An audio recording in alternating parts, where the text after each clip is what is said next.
যাহা হইতে বিঘ্ন নাশ অভীষ্ট পূরণ। নারায়ণং নমস্কৃত্য নরং চৈব নরোত্তমং দেবীং সরস্বতীং ব্যাসং ততো জয়মুদীরয়ে। আনন্দ মিলিন্দ মকরন্দ বৃন্দাবন চন্দ্র বিপিন বিহারী শ্রীকৃষ্ণ ভাবনামামৃত রসাস্বাদুপ ভাগবত রসিকবৃন্দ।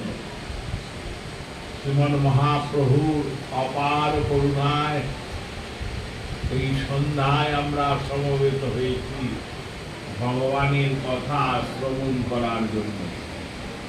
আপনারা শান্ত সমাহিত চিত্তে ভগবানের কথা শ্রবণ করুন।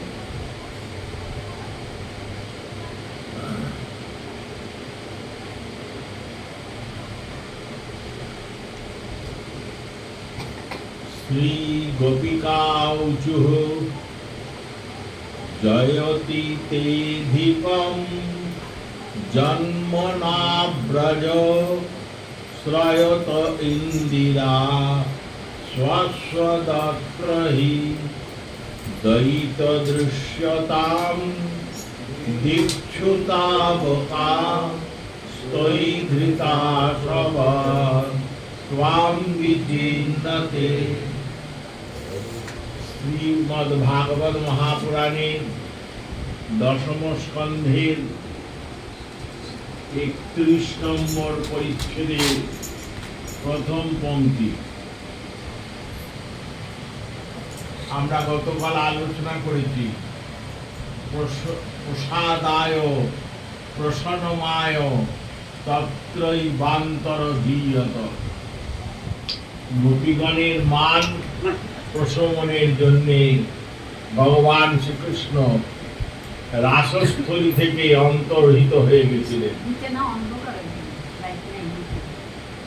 এরপর আমরা আলোচনা করেছিলাম যে গোপীগণ ভগবানকে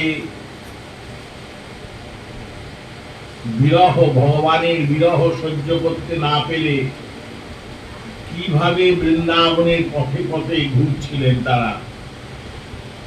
তারা সহসা এক সৌভাগ্যবতী রমণীকে অনুভব করেছিলেন, তিনিও শ্রীকৃষ্ণচন্দ্র সঙ্গে গিয়েছেন। তারপর ভগবান শ্রীকৃষ্ণচন্দ্র সেই সৌভাগ্যবতী রমণীকেও পর্যন্ত ত্যাগ করলেন। তিনি মহাভাব স্বরূপিণী মোদে রাধা ঠাকুরানী। এবার রাধারানী সমেত ব্রজগোপীগণ বৃন্দাবনের অধিষ্ঠাত্রী দেবী বৃন্দা রানীর কাছে গিয়ে যখন উপস্থিত হন যমুনা পুলিনে, তখন তাদেরকে বৃন্দা দেবী আদেশ করেন যে তোমরা কৃষ্ণান্বেষণ এরম ভাবে করলে হবে না। কৃষ্ণান্বেষণ করার জন্য, ভগবান শ্রীকৃষ্ণকে পাওয়ার জন্য কৃষ্ণাকর্ষক মন্ত্র পাঠ করতে হবে। শ্রীমদ্ ভাগবতে গোপী প্রলাপ বা কৃষ্ণাকর্ষক মন্ত্র বলতে এই গীতকে মহাত্মাগণ টিকাকারগণ উল্লেখ করেছেন। গোপীগণ একত্রে বলছেন শ্রী গোপিকা উচুঃ জয়তি তে ধিকং জন্মনা ব্রজ শ্রয়ত ইন্দিরা স্বস্বদত্রহি দয়িত দৃশ্যতাম দীক্ষুতাবকা ত্বয়ি ধৃতা সব স্বাম বিচিন্নতে। জয়তী কথার অর্থ হচ্ছে মঙ্গল সূচক শব্দ। হে দ্বৈত দৃশ্যতাম, হে দ্বৈত, তোমার জন্ম সময় হতে এই ব্রজভূমি সর্বাপেক্ষা সমৃদ্ধিশালিনী হইয়াছে এবং সর্বসম্পদ অধিষ্ঠাত্রী দেবী মহালক্ষ্মী এই ব্রজভূমি অলঙ্কৃত করিতেছেন। কিন্তু হায়, এই ব্রজে তদ্গত জীবনা ব্রজঙ্গনাগণ ইতস্তত তোমাকে খুঁজিয়া বেড়াইতেছে। তুমি কোথায়? তুমি আমাদের নয়ন যুগলের সামনে উপস্থিত হও।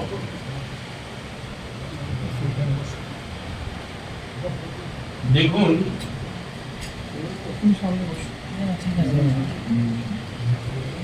এই বৃন্দাবন ব্রজগোপীগণের আগমনের পূর্ব থেকেই বৃন্দাবনের অধিষ্ঠান। বৃন্দাবন একটা পূর্ণ স্থান হিসাবে চিহ্নিত আছে। এমন ব্যাপার নয় যে ভগবান শ্রীকৃষ্ণচন্দ্রের আবির্ভাবের পূর্বে বৃন্দাবনের মাহাত্ম্য ছিল না। বৃন্দাবন আবহমান কাল থেকেই পুণ্যক্ষেত্র বলে পরিচিত, কিন্তু ভগবানের আবির্ভাব সেই বৃন্দাবনকে শ্রীযুক্ত করেছে, অর্থাৎ লক্ষ্মী সংযুক্ত করেছে বৃন্দাবনকে। দয়িত দৃশ্যতাম দীক্ষু তাবকা তৈ ধৃতা সভাস্বাম বিচিন্যতে শ্রয়ত ইন্দিরা স্বস্বদত্রয়ী। ইন্দিরা শব্দের অর্থ হচ্ছে লক্ষ্মী। ব্রজের তৎকালীন যে অবস্থা ছিল, এমনটি অবস্থা প্রথম থেকে ব্রজে ছিল না।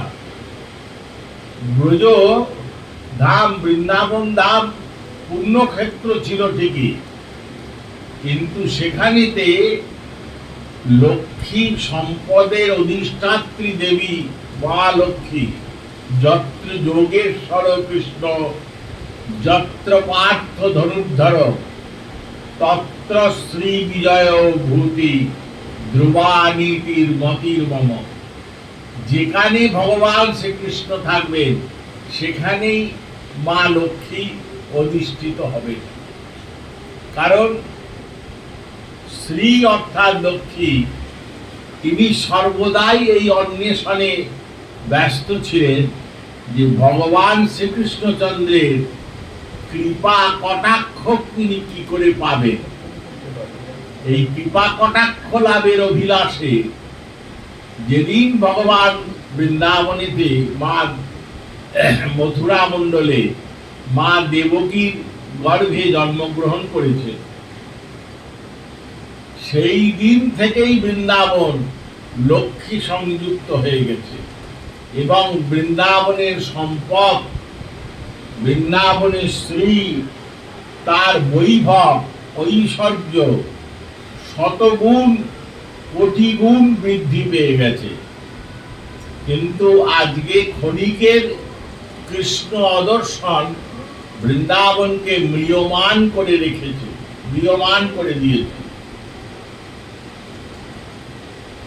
শ্রী সনাতন গোস্বামীপাদ এবং শ্রী জীব গোস্বামীপাদ, এনারা এই গতকাল আমি উল্লেখ করেছিলাম যে দশম স্কন্ধের টিকা লিখেছেন। জীব গোস্বামীপাদ বৈষ্ণব তোষণী টিকা, ভাগবত মৃতবর্ষিণী। এই টিকাতে শ্রীমদ্ ভাগবতের দশম স্কন্ধের 31 অধ্যায়ে 19টি শ্লোকে কৃষ্ণ বিরোহিণী ব্রজরমণীগণের প্রার্থনা গীতি বর্ণিত হয়েছে। গৌড়ীয় বৈষ্ণবাচার্য শ্রীপাদ সনাতন গোস্বামী ও শ্রীপাদ শ্রী জীব গোস্বামী টিকা দেখিলে মনে হয় ব্রজরমণীগণের এই প্রার্থনা গীতির মর্মোদ্ঘাটন করা বড়ই দুরূহ। কৃষ্ণৈক গম্য বাগর্থ যাসাম লিখিত মিশ্যতে জ্ঞাতা পরাধম দেবাস্তম ভক্তিং তদন্তু মে নিজাম। রূপ গোস্বামী পাদ তার টিকায় লিখছেন, কৃষ্ণৈক গম্য বাগর্থ যাসাম লেখিতু বিশ্বতে জ্ঞাতা পরাধম দিব্যস্তা ভক্তিং তদন্তু মে নিজা। শ্রীকৃষ্ণ প্রেয়সী ব্রজ রমণীগণের বাক্যের অর্থ একমাত্র তাদের প্রাণবল্লভ শ্রীকৃষ্ণই জানেন। তথাপি আমি যে তার ব্যাখ্যায় প্রবৃত্ত হইতেছি, ব্রজদেবীগণ আমার এই অপরাধ জানিয়াও তাঁদের চরণে ভক্তি প্রদান করুন। কৃষ্ণৈক গম্য বাগার্থ যাসাম লিখিতু বিশ্বতে তা এব করুণামজ্জ শ্রী পূর্বন্তী মদাগ্রহাৎ। লঘুতোষী দীপিকা। এই কথার অর্থ হচ্ছে, এই সম্পূর্ণ গোপী গীত বলে যেটা উল্লিখিত আছে 19টা শ্লোকে, এটা ব্রজরমণীগণ গোপীগণের মুখ থেকে নিঃসৃত হয়েছিল।